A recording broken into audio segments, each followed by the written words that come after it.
qui ont le sentiment, mais tout ce qu'on dit, ça ne sert à rien. Bah oui, tu es un 40 millionième du peuple français.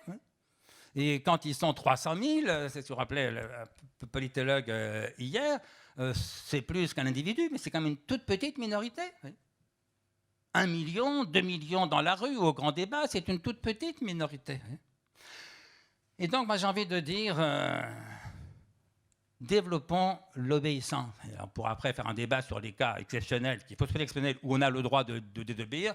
Moi, je dis, on a le droit de désobéir dans un seul cas, quand c'est un devoir. Mais dans tous les cas où la désobéissance n'est pas un devoir moral, c'est l'obéissance qui est un devoir politique. Et donc, j'ai envie de dire, là encore, pour rebondir sur ce que disait Pierre-Henri hier, nous sommes quand même un pays difficile à gouverner.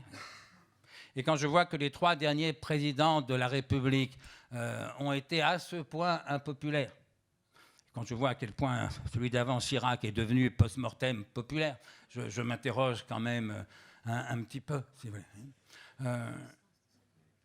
Voilà, je crois qu'il faut réapprendre à aimer la démocratie, pas comme idéal, mais la chance infinie que nous avons de vivre dans une démocratie.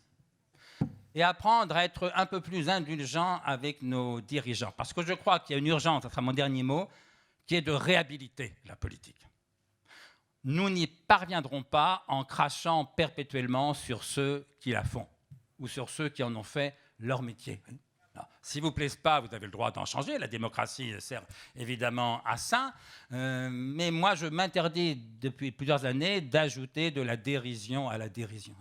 L'idée que nous soyons un peuple formidable, gouverné depuis 30 ans par un carteron de nuls, d'imbéciles ou de lâches, me paraît d'une plausibilité très réduite.